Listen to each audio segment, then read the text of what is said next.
The fire had already reached the ancestral hall by the time my son found me. I say son because that is what I had called him for 9 years, because I had nursed him through fevers, taught his small hand to hold a brush, wept with pride when the clan elders said he had the bearing of a future patriarch. I did not yet understand, in that final moment, that I had been weeping over a debt collector wearing a child's face. He stood in the doorway with the household guard's blood still steaming behind him, and his eyes, my son's beautiful dark eyes, the ones I used to say were shaped just like his father's, had gone the color of a drowned lantern, black-red and lightless. Behind him, the Jiang ancestral tablets were burning one by one, 300 years of lineage curling into ash, and somewhere beyond the courtyard wall, I could hear my elder sister laughing. Not screaming, laughing, high and bright and utterly without mercy, the way she used to laugh when we were girls and she had won some small, cruel game against me that I hadn't even known we were playing. "Mother," the thing wearing my son's voice said, tilting its head, "why do you look at me like that? You raised me yourself. Don't you love me?" I had no answer for it. I had never had an answer for it. In 9 years of small warnings I refused to hear, the way flowers withered wherever he slept, the way old Granny Bow would not meet his eyes, the way my husband stopped coming to my rooms after our son turned 7 and never once explained why. I had built my whole broken heart around a lie shaped like a blessing, and now the lie was closing its hand around my throat, almost gently, the way you might still hold something you loved, even as you crushed it. "I did love you," I whispered, because it was true, and because the truth was the only weapon I had left, and it was not enough. I loved you more than my own life. "I know," he said, and smiled with my dead husband's mouth, because by then he had taken that too. That's what made it so easy. I did not feel the moment my heart stopped. I only remember the falling, the hall tipping sideways, the fire rushing up to meet me, and somewhere very far away, my elder sister's laughter following me down into the dark like a length of red silk unspooling forever. And then agony, not the clean agony of dying, but a lower, older pain, tearing and rhythmic, gripping my belly like 2 hands trying to fold me in half. "Push, my lady, the head is crowning. Push." I opened my eyes into candlelight and sweat-damp silk, into a face I had not seen in, how long? 9 years, plus however long it had taken me to die. Granny Bow's face, unlined, unaged, her hair still more black than gray, her hands steady on my knees in exactly the way they had been on the worst night of my second life, and were now, impossibly, on what could only be the first night of my third. I understood everything in the space between one contraction and the next. I was Jiangxi, née Shen Ruoxi, second daughter of the left censor Shen Boqing, wife to Jiang Zhenseng, heir of the imperial historian's line, and I was at this exact moment, in the 4th month of the 2nd year of the Yangxi era, giving birth to my first child, in the Lotus Pavilion of the Jiang ancestral estate, exactly as I had once done before. Everything that had happened afterward, the 9 years of loving a curse I mistook for a son, the fire, my sister's laughter, my own death in a burning hall while the household I had married into turned to cinders around me, none of it had happened yet. All of it was still coming unless I stopped it here, in this room, in the next few minutes, with my own 2 hands. "That's it, my lady, I can see him. One more, just one more." "Him," Granny Bow had said, the same word she'd used before, and my past life memories supplied the rest with sickening clarity. There was no him. There had never been a him. My daughter had been born first, silent and small and perfect, and in the chaos and blood and my own half-conscious exhaustion, she had been carried from the room by a different midwife, a woman I had never thought to question, a woman my sister had paid, and in her place, wrapped in the same swaddling silk, marked with the same jade birth token, a different infant had been laid against my breast, a boy, my son. I had not been unconscious enough to miss it entirely, not really. I remembered dimly a chill that passed through the room like a draft from an unopened window, gone before I could name it.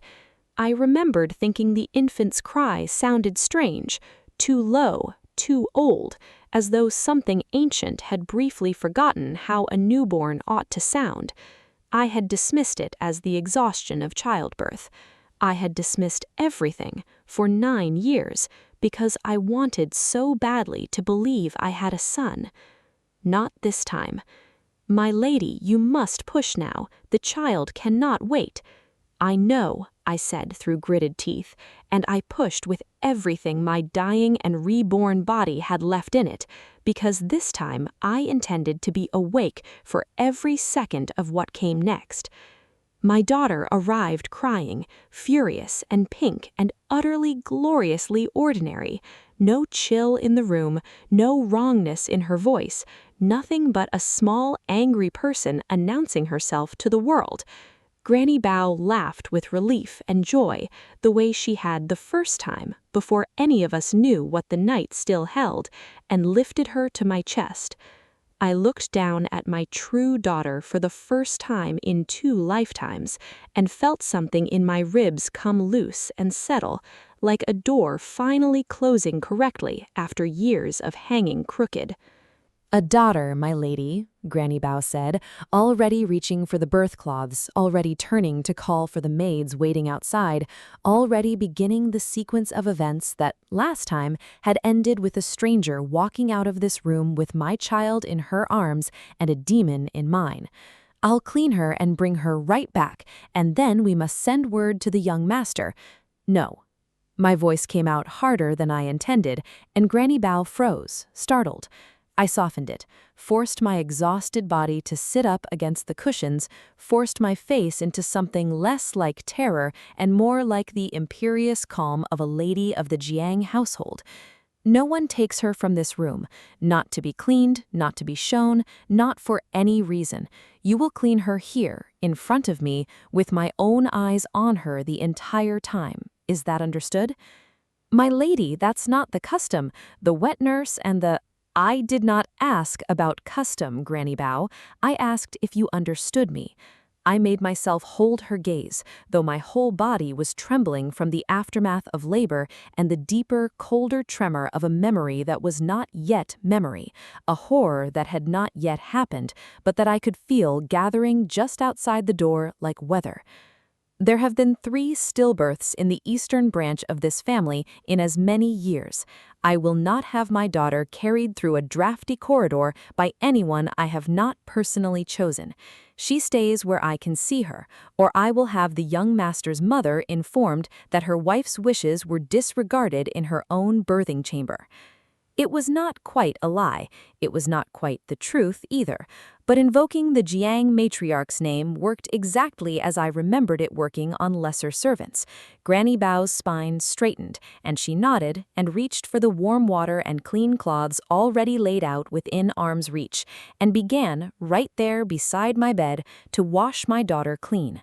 I watched her, every motion of her hands like a woman watching the tide for a ship she'd been told would never return.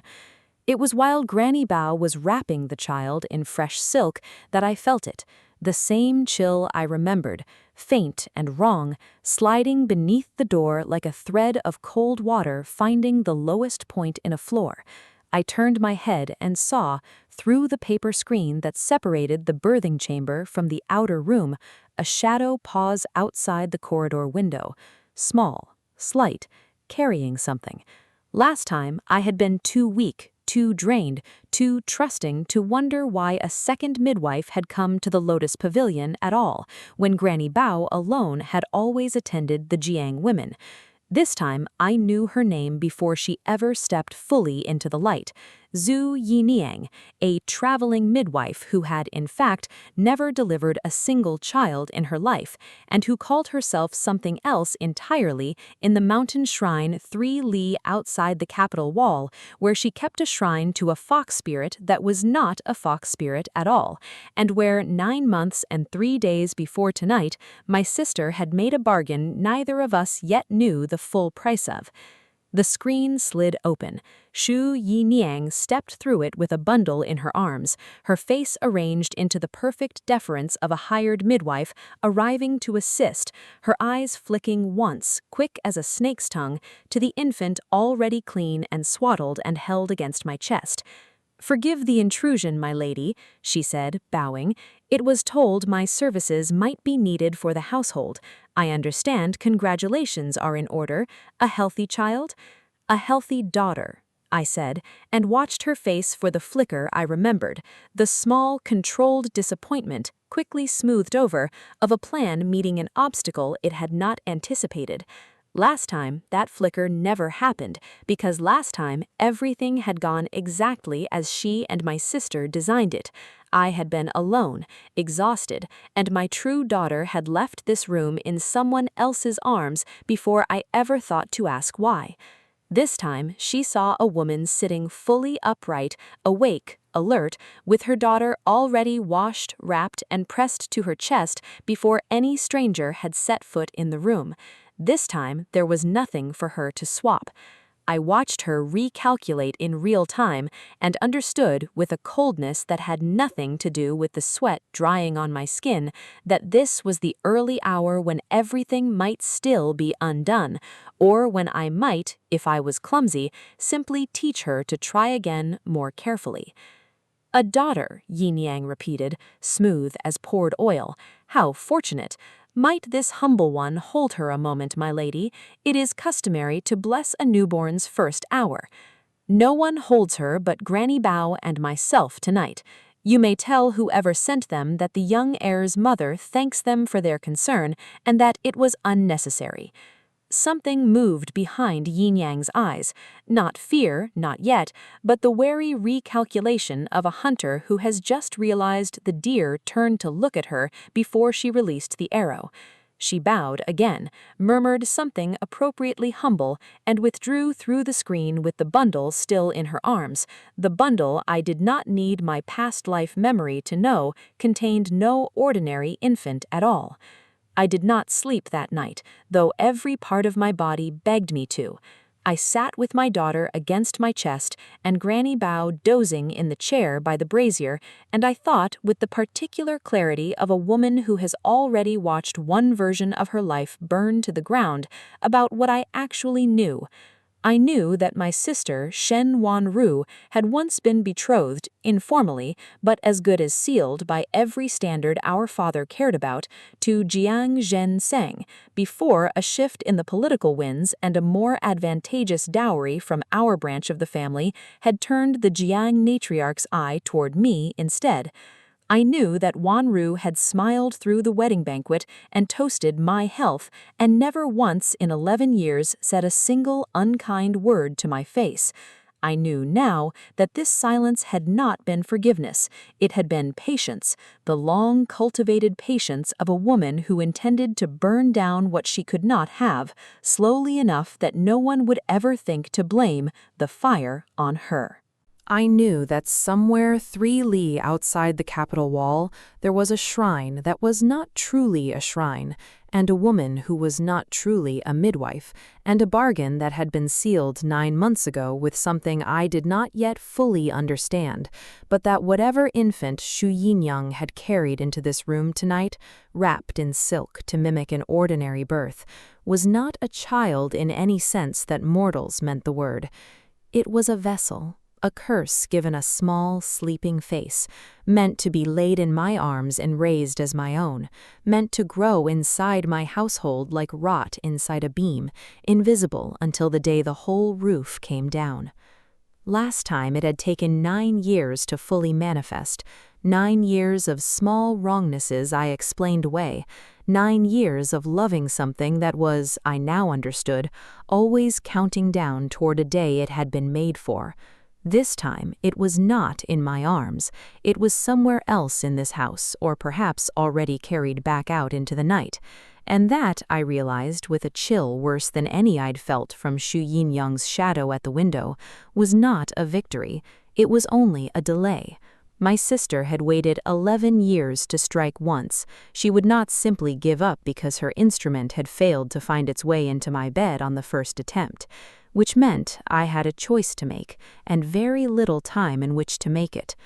I could spend the coming months in a state of permanent vigilance, watching every servant, every visitor, every bowl of soup and bolt of cloth that entered this household, waiting for the next attempt, and knowing from bitter experience that a woman who has already gotten away with murder once does not need to try the same door twice.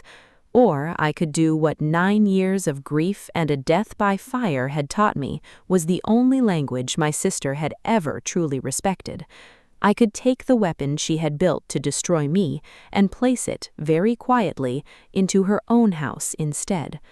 I had heard, 3 days before my daughter's birth, that Wanru herself was near her time, her second pregnancy after a first child who had died within a month of birth, a loss the whole family still spoke of in hushed and pitying tones. A loss, I now suspected, that was not the accident everyone assumed. If Xu Yin-Yang's cursed vessel had been meant for my household, there was no reason it could not just as easily wear the shape my sister had ordered it to take, a healthy boy, strong enough to survive infancy, unremarkable enough to pass every early inspection. There was no reason at all that such a child could not be laid instead in Shen Wanru's own arms, in her own bed, in her own house, where she would spend 9 years pouring her whole calculating heart into loving the very thing she had built to destroy someone else. It was not mercy. I want to be honest about that here, at the very beginning, before anything else happens. What I decided that night in the Lotus Pavilion, with my true daughter finally safe against my chest, was not born from any noble instinct toward justice. It was born from 9 years of memory that were not truly memory yet. 9 years I lived and died inside, watching a stranger's face smile at me with my husband's mouth. I did not want my sister punished in the abstract, satisfying way that words like consequence and karma suggest from a safe distance. I wanted her to feel precisely and specifically what I had felt. I wanted her to love something for years before it showed her its true face.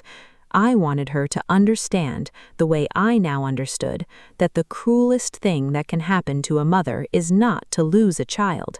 It is to raise one who was never yours to begin with, and love it anyway, and have that love be the very thing that destroys you.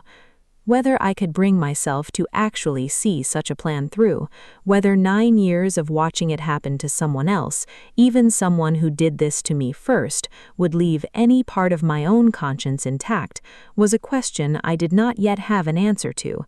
I only knew that as dawn broke gray and quiet over the Lotus Pavilion, and Granny Bao stirred in her chair, and my daughter slept warm and unremarkable and entirely blessedly human against my heart, I had already begun, in the coldest and most careful part of my mind, to plan exactly how I would get close enough to my sister's birthing chamber to make certain her son arrived exactly as mine had the first time, wrapped in silk, marked with a birth token, and utterly, invisibly wrong.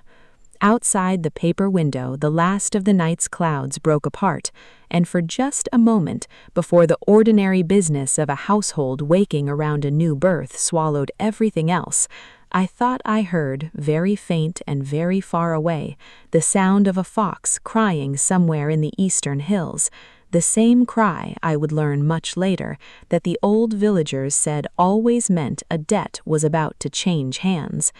I closed my eyes, held my daughter closer, and began for the first time in either of my lives to plan a war. I named her Jiang Shuner, which means seeking, because I had spent 9 years and 1 death searching for the person she was before I ever truly saw her. My husband came to the Lotus Pavilion at midday, still in his court robes, dust from the Ministry of Rites still on his boots, and knelt beside the bed to touch her small fist with one finger as though she might shatter. Jiang Zhenseng said, and I watched his face with the particular hunger of a woman who had once watched that same face turn to stone with hatred in a burning hall, and found instead only the plain, unguarded wonder of a man meeting his first child. I had forgotten in 9 years of grief that he had loved me once, before the cursed child's slow poison had worked its way between us. I had forgotten how gently he used to speak my name. "She has your stubbornness," I said. "She has been awake all night glaring at anyone who tries to take her from me." "Then she is wise beyond her hours," he said, and smiled. And I let myself, for one unguarded moment, simply be a woman whose husband loved her and whose daughter was safe in her arms. I would need that moment later. I did not yet know how much of what came after would try to take it from me. It was 3 days later that word came from the Shen family compound that my sister had gone into labor a full half-month early. I received the news in the receiving hall of the Jiang estate, where I had gone to accept congratulatory gifts on Shuner's behalf, with the particular dazed exhaustion of new motherhood arranged over my face like a veil. The messenger, one of the Shen household's junior maids, a girl I did not recognize, breathless from running, delivered it as an afterthought to her real purpose, which was to invite me to visit once mother and child were settled, as was proper between sisters. "Early," I repeated, keeping my voice light, unremarkable. "Is elder sister well?" "The physician says the labor is difficult, my lady, but Madame Shen insists it will resolve favorably. She has retained a midwife of some particular reputation for the occasion. A traveling woman, not from the usual guild.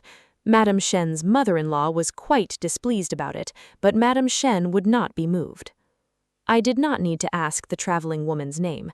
I already knew it the way I knew the shape of my own hands. Half a month early. In my past life, I remembered now with the particular vertigo of memory reassembling itself around a fact I had never had reason to examine before. Wanru's son had also been born early. Everyone had called it a mercy, given how difficult the pregnancy had been, how the physicians had feared for both mother and child in the final weeks. No one had asked why a bargain sealed 9 months prior at a shrine 3 li outside the capital wall might require its vessel to arrive on a schedule of its own choosing rather than nature's. I understood, sitting very still in the receiving hall with a gift of jade combs still in my lap, that I had perhaps 2 days, possibly less, to reach my sister's birthing chamber before whatever had been growing in her body under Shu Yin-Yang's careful attention finished arriving in the world exactly as it was always going to, and that this time, unlike the night of Shuner's birth, I would not have the advantage of being the one already in the room. The Shen family compound had not changed at all from how I remembered it, which was its own small cruelty. The same red-lacquered gate, the same twisted plum tree in the outer courtyard that our father had planted the year Wanru was born, and that had never once, in either of our childhoods, produced a single edible plum. I grew up believing that tree was simply stubborn. I wondered now, walking beneath its bare branches, with a nurse carrying Shuner a careful 3 steps behind me, whether stubbornness was truly the right word for anything that grew in soil my sister had tended. Our father received me in the outer hall with the harried, distracted courtesy of a man whose household was currently occupied with a difficult birth and who did not have the attention to spare for a second daughter's social call. "Your sister's labor has been going since yesterday evening," he said, rubbing at his temples. "The physician is with her now. You may wait if you wish, though I don't know that there will be good news to wait for." "I would like to sit with her, if I may, as her sister." He waved a distracted assent, and returned to whatever ledger he had been frowning over, and I made my way alone through corridors I had walked 10,000 times as a girl, toward the eastern wing where the Shen women had always given birth, past the covered walkway where Wanru and I used to race each other as children, back before either of us had learned what the world would eventually cost us each for being a woman in a family that only truly valued sons. I found Granny Bao waiting outside the birthing chamber door. I had not sent for her. I had in fact not told anyone at all what I intended to do that day. Not my husband, not the Jiang matriarch, certainly not my own father, who would have been horrified to learn his younger daughter suspected his elder daughter of trafficking in demonic curses. But there she was, sitting on the small wooden bench outside the chamber with her hands folded in her lap, as though she had known exactly where I would need her before I knew it myself. "My lady," she said, rising and bowing, "I did not expect you'd come so soon after your own confinement." "Nor did I expect to find you here, Granny Bao. I thought you served only the Jiang household." I named her Jiang Shuner, which means seeking, because I had spent 9 years and 1 death searching for the person she was before I ever truly saw her. My husband came to the Lotus Pavilion at midday, still in his court robes, dust from the Ministry of Rites still on his boots, and knelt beside the bed to touch her small fist with one finger as though she might shatter. Jiang Zhenseng said, and I watched his face with the particular hunger of a woman who had once watched that same face turn to stone with hatred in a burning hall, and found instead only the plain, unguarded wonder of a man meeting his first child. I had forgotten in 9 years of grief that he had loved me once, before the cursed child's slow poison had worked its way between us. I had forgotten how gently he used to speak my name. "She has your stubbornness," I said. "She has been awake all night glaring at anyone who tries to take her from me." "Then she is wise beyond her hours," he said, and smiled.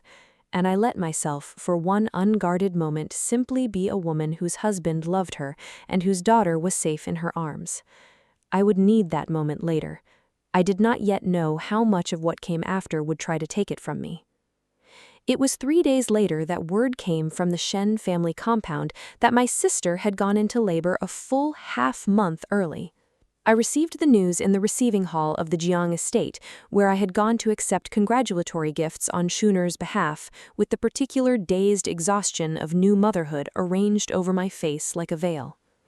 The messenger, one of the Shen household's junior maids, a girl I did not recognize, breathless from running, delivered it as an afterthought to her real purpose, which was to invite me to visit once mother and child were settled, as was proper between sisters. "Early," I repeated, keeping my voice light, unremarkable. "Is elder sister well?"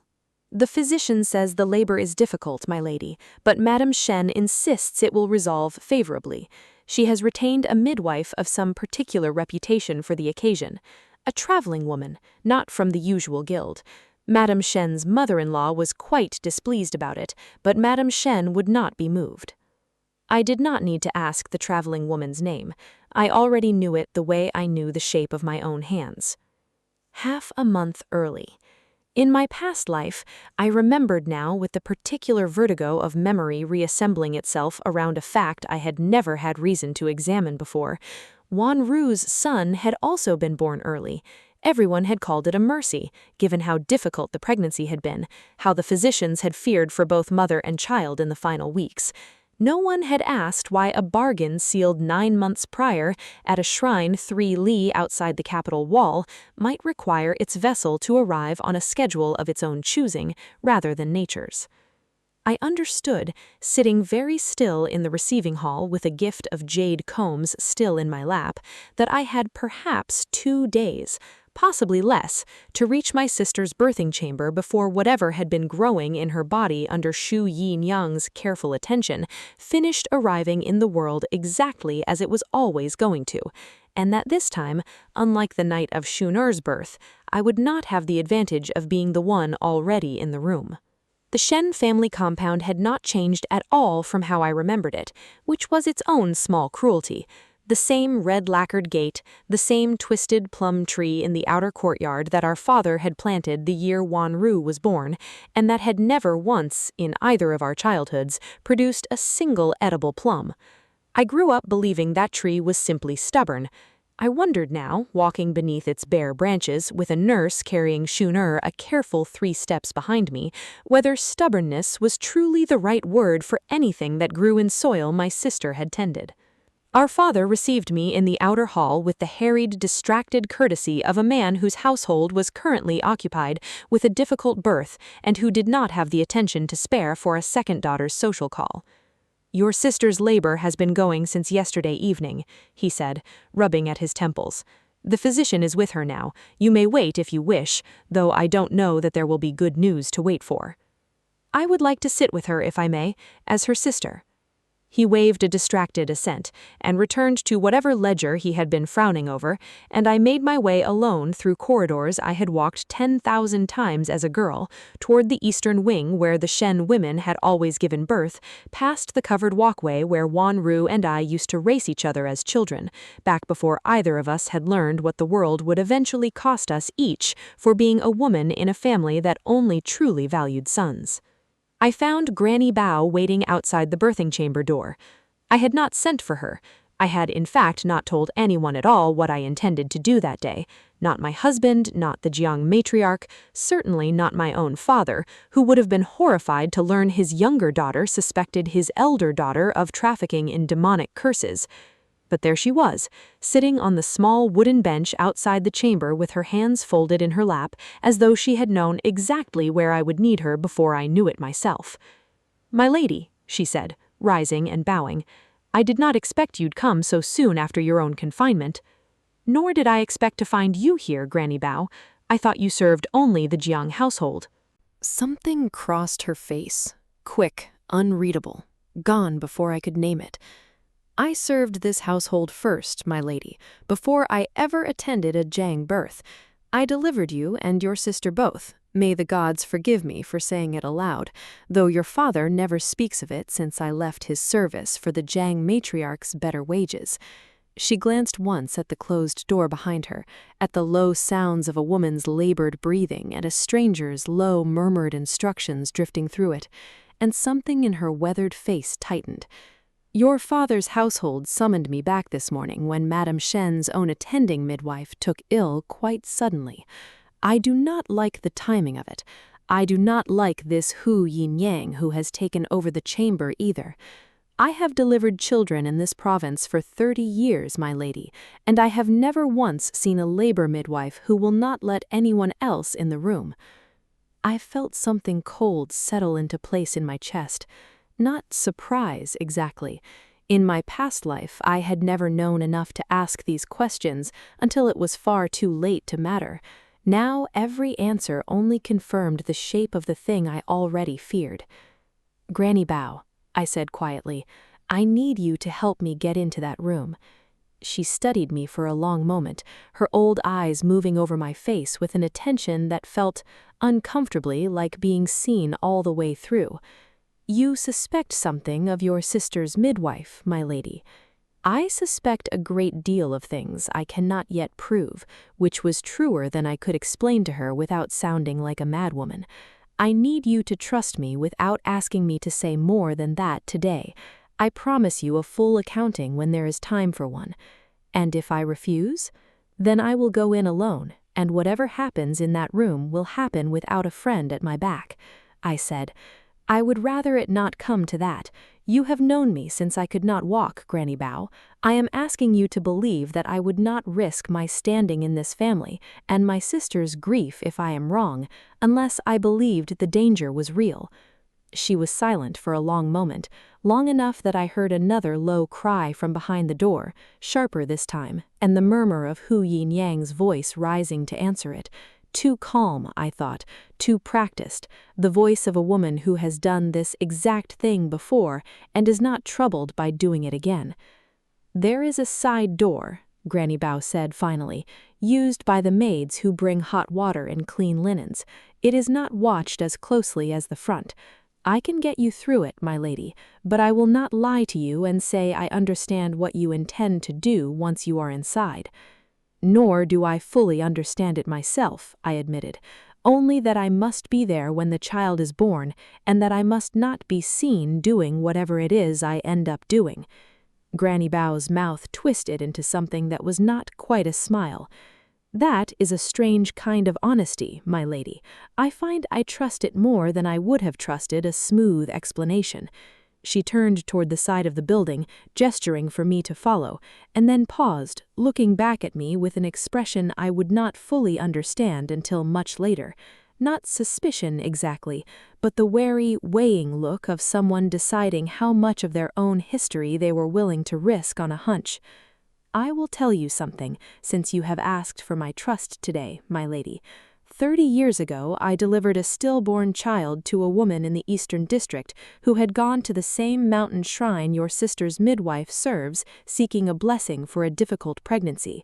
The child that came was not stillborn when I first laid eyes on it. It changed, in my hands, in the space between one breath and the next, into something that had never been alive at all. I have never spoken of it in 30 years because no one would have believed me, and because the family paid handsomely for my silence." Her old hands, I noticed, were trembling slightly. "I did not want to believe such a thing could happen twice in one lifetime, my lady. But I have not liked the feeling in that room since Hu Yin-yang arrived this morning, and I find I would rather believe an old fear than ignore it and regret my silence a second time." I reached out and took her hand, the way I had not done since I was a girl small enough to need steadying on the covered walkway. "Then let us not be silent this time," I said, and she nodded and led me toward the side door. The birthing chamber was thick with the smell of blood and incense and something underneath both that I recognized now with the sick lurch of memory finally fully arriving. A faint sweetish rot, like flowers left too long in standing water, the exact smell that had clung, very faintly, to my son's hair no matter how often he was bathed, for 9 years, until the night he burned the ancestral hall down, and I finally understood what it meant.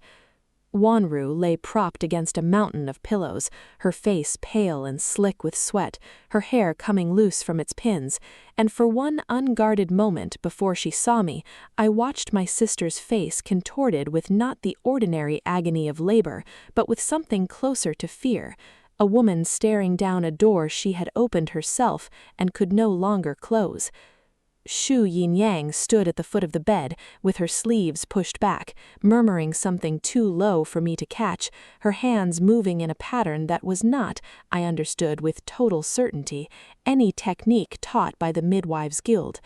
A thin thread of something that might have been smoke and might have been shadow curled from her fingers toward the space between Wanru's knees, patient like a snake waiting for a mouse to stop moving.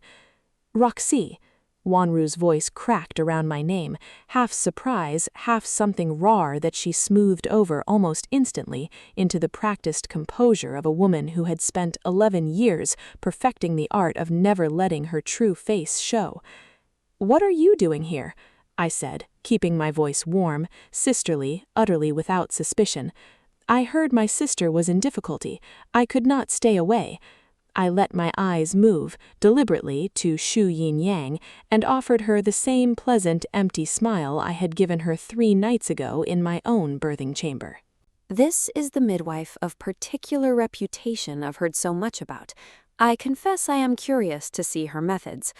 Grandmother Bao has taught me so much about proper technique. I find I have become something of a student of the craft."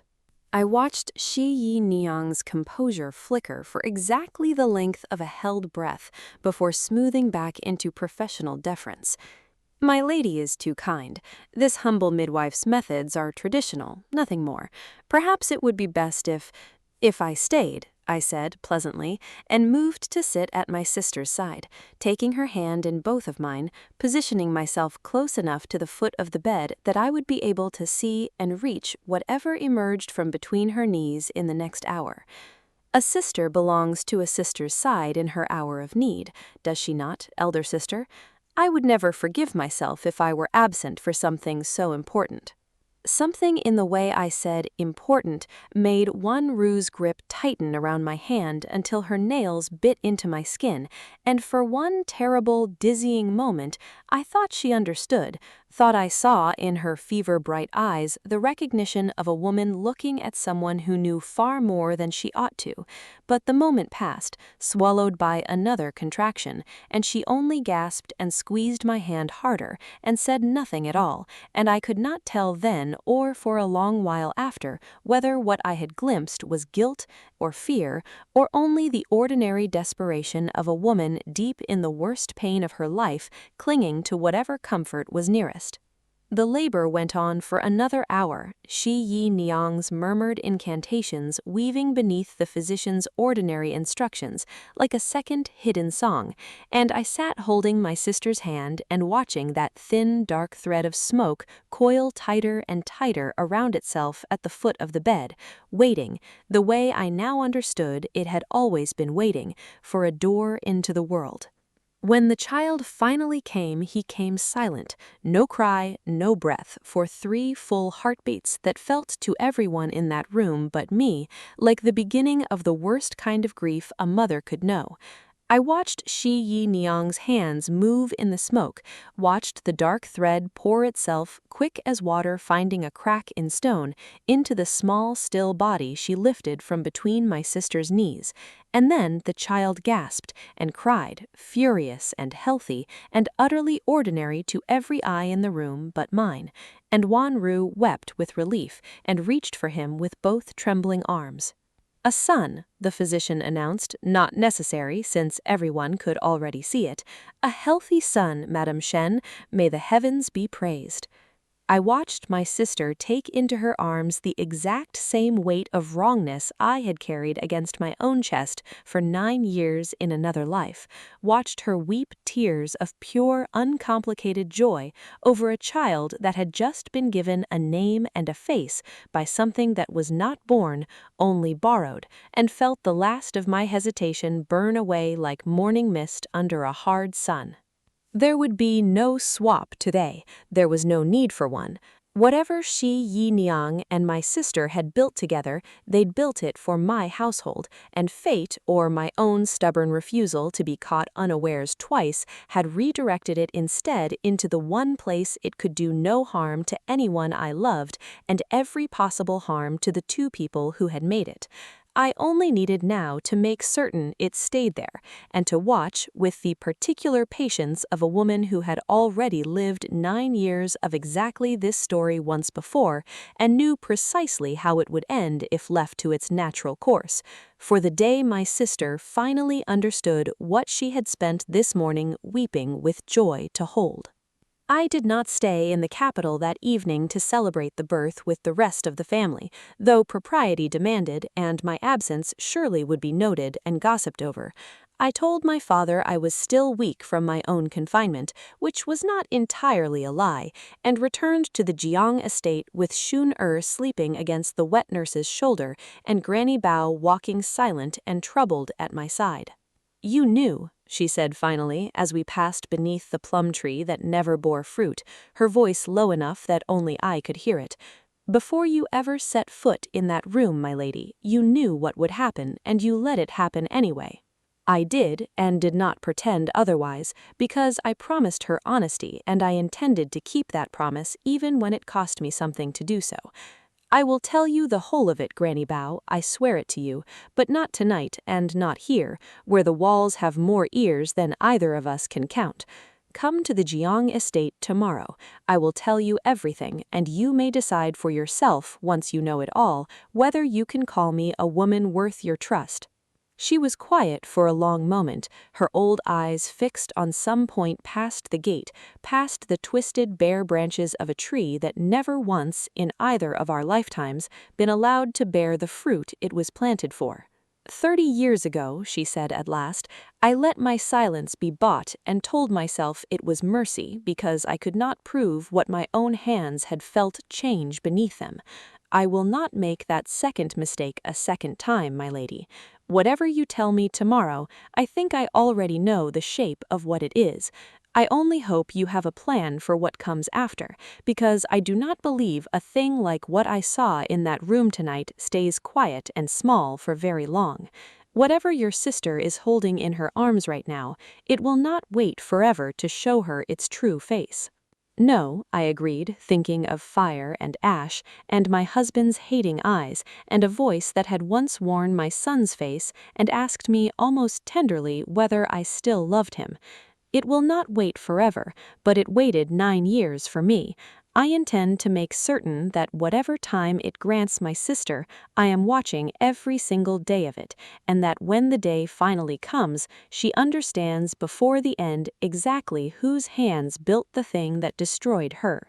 Behind us, the gate of the Shen family compound swung shut for the night, and somewhere within it, my sister slept with a stranger's curse cradled against her heart, calling it by a name she had already chosen, certain in the particular blindness of new motherhood that she had never held but a blessing. She named him Shen Yi Chen, inheriting accomplishment, which struck me when I first heard it as the kind of name a woman chooses when she has already begun imagining the life her son will have, rather than the child in front of her.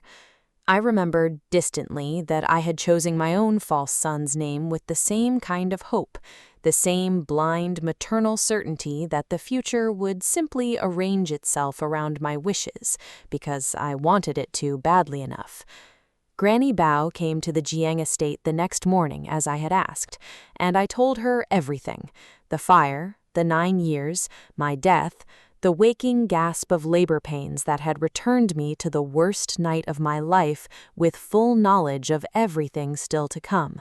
I told it plainly, without dressing it up as anything more mystical or more forgivable than what it was, and I watched her old face move through disbelief and then a terrible kind of recognition, and finally something that was almost relief.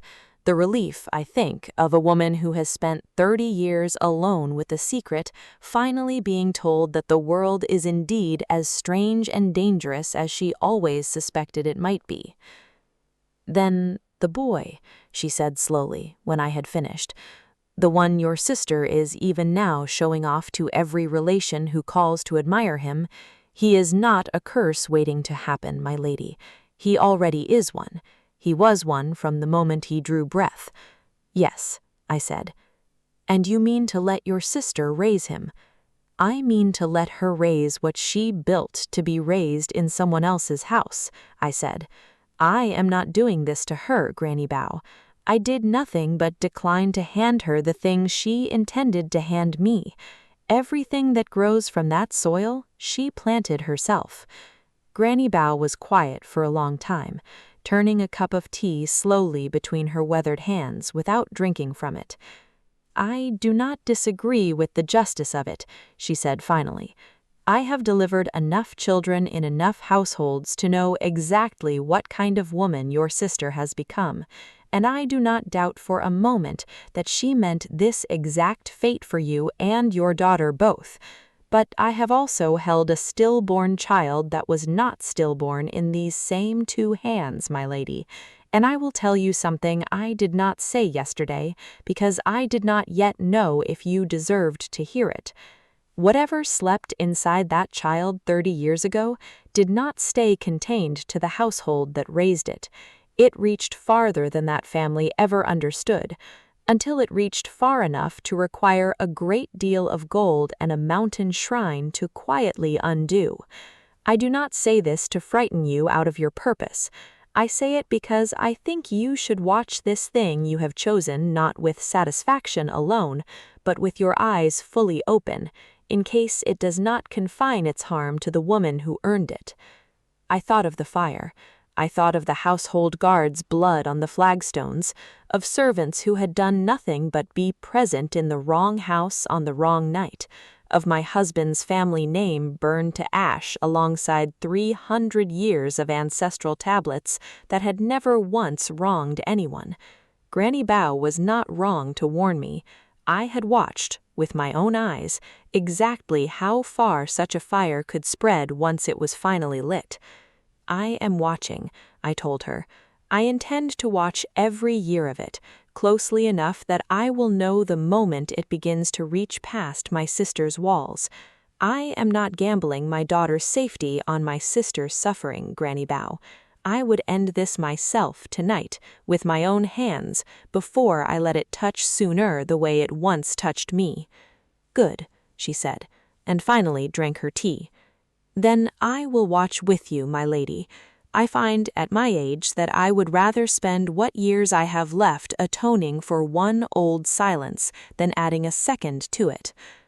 The years that followed unfolded with a strange, doubled quality, as though I were living them twice at once in the ordinary present tense of a young mother watching her daughter take her first steps, learn her first characters, lose her first tooth, and once in the ghostly overlay of memory, watching for every small divergence between the life I now lived and the one I had already survived and died inside. Schooner grew loud and quick-tempered and utterly without patience for needlework, which delighted her father and mildly scandalized the Jiang matriarch, who had hoped for a granddaughter more inclined toward embroidery than toward climbing the plum trees in the estate's western garden. I found I did not mind the scandal in the slightest.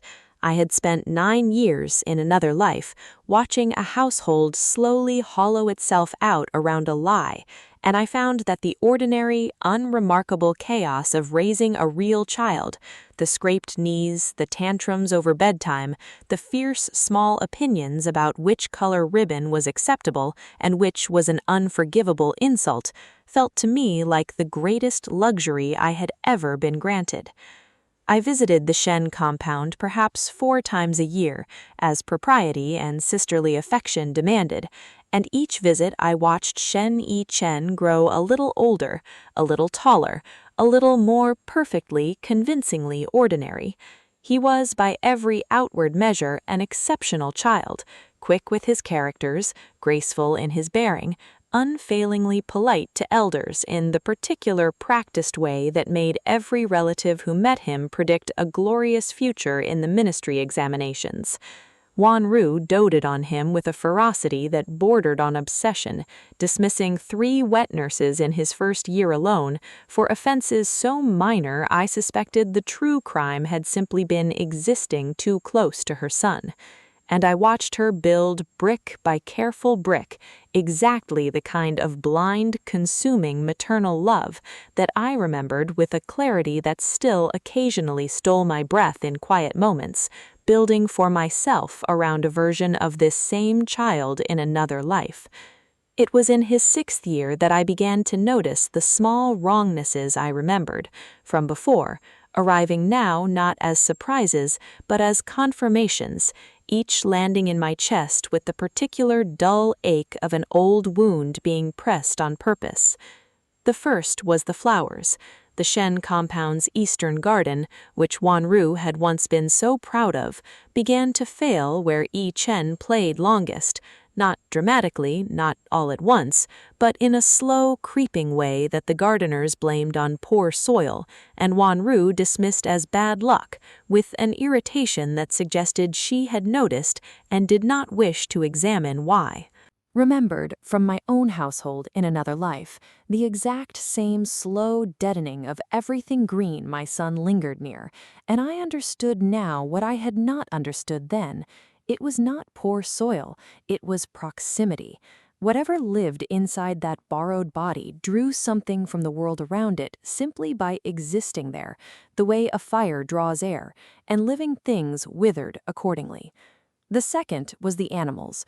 No dog would stay in a room with him past infancy, no matter how gently he was taught to handle them.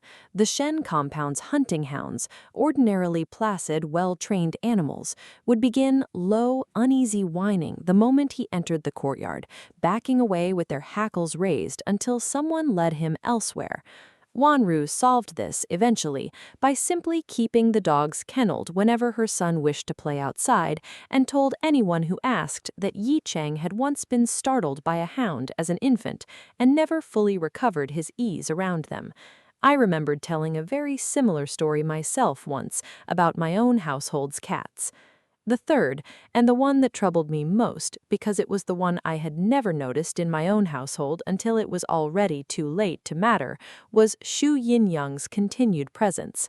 She did not vanish after the birth, as I might have expected a hired midwife to do once her task was complete. She remained instead in some ambiguous position at the edge of the Shen household's daily life, retained ostensibly as a household physician of unusual skill, called upon whenever Yi Cheng suffered so much as a minor fever, present at every birthday celebration, every seasonal festival, every small milestone of his growing years, always at the edges of the room, always watching him with an attention that no ordinary physician would have cause to give a healthy, unremarkable child.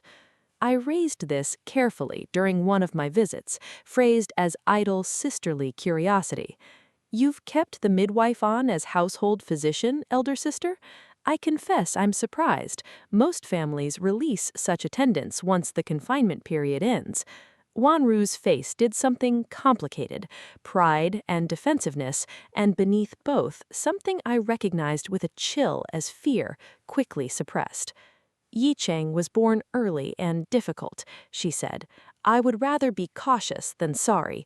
Xu Yin-yang understands his particular constitution better than any physician from the capital's usual guild. I trust her judgment." "Of course," I said, and let the matter drop, and watched over the years that followed as my sister's trust in Xu Yin-yang deepened into something closer to dependency, a woman consulting a midwife-turned-physician about matters as minor as her son's appetite and as significant as his temperament, as though some part of her, buried beneath 11 years of jealousy and one desperate bargain, understood on an instinct she refused to examine that only Xu Yin-yang truly knew what her son was, and only Xu Yin-yang could tell her how to manage it. It was in Yi Chang's 8th year, at a lantern festival gathering that both our households attended, that I witnessed the first genuine crack in the mask. It happened over something trivial. A cousin's younger son, perhaps 5 years old, had grabbed at a paper lantern Yi Chang was carrying, the ordinary careless grasping of a small child fascinated by a bright object, and Yi Chang had turned on him with a swiftness that seemed, for one unguarded instant, entirely wrong for an 8-year-old boy. I was close enough to see it clearly, not a child's petulant shove, but something colder, more deliberate, his small hand closing around the younger boy's wrist with a grip that made the child cry out in genuine pain, before Yi Cheng, catching himself, released him and stepped back with an expression of perfect childish contrition. "I'm sorry, cousin," he said, in a voice pitched exactly right for an apologetic child, his eyes downcast, his whole small body arranged into a picture of remorse that anyone watching would have found entirely convincing. The younger boy, more frightened than hurt, was quickly comforted by his own mother, and the moment passed, absorbed into the general noise and bustle of the festival, forgotten by everyone but the two of us. I looked up in the aftermath and found Xu Yin-yang's eyes already on me from across the courtyard, not watching Yi Cheng as I would have expected, but watching me watch him with an expression of careful, assessing calculation that told me with total certainty that she knew exactly what I had seen and exactly what I understood it to mean. She crossed the courtyard towards me with unhurried grace, bowing with the same practiced deference she had shown me in 2 separate birthing chambers years apart. "Lady Zhang," she said, "it has been some time since we last spoke properly. I trust your daughter thrives." "She does," I said, matching her tone, giving nothing away. "Thank you for asking." "Children are such curious creatures," Xu Yin-yang said, her eyes drifting briefly towards Yi Cheng, who had returned to his lantern with every appearance of an ordinary boy enjoying a festival evening. She turned back to me, and for just a moment something flickered behind her carefully composed face, not quite a warning, not quite a threat, but something closer to a question.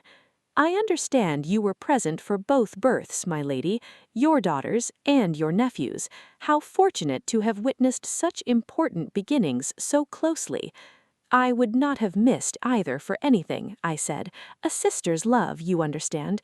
I find I take a very personal interest in what my family becomes."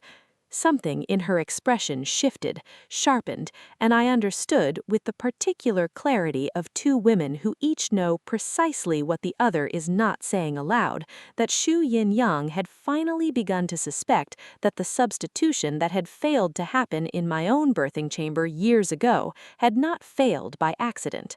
"How fortunate, indeed," she said softly, and bowed again, and withdrew before I could decide whether what I had just done was a calculated risk worth taking or a mistake I would spend the coming years regretting.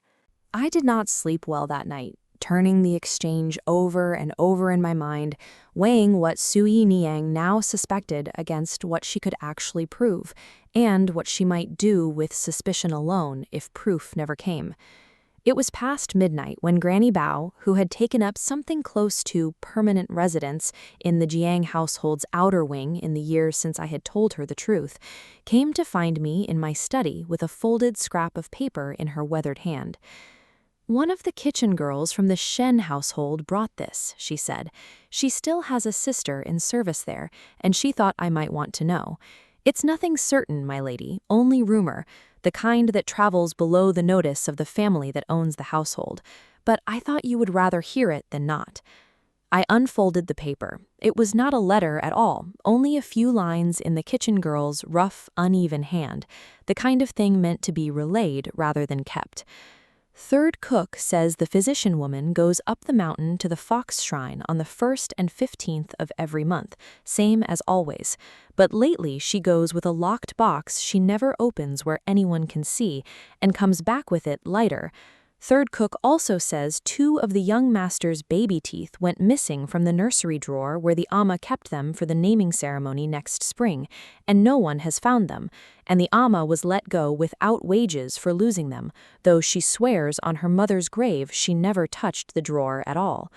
I read it twice and felt the cold, familiar certainty settle over me that whatever bargain Su Yin Yang had made at that mountain shrine 9 years ago had never truly been finished, that it was, even now, being fed, maintained, renewed with small pieces of the child it had made, in a transaction my sister's household understood only as strange servants' gossip and unexplained small losses. I remembered then something I had never had cause to remember before, because I had never lived long enough in my past life to learn it.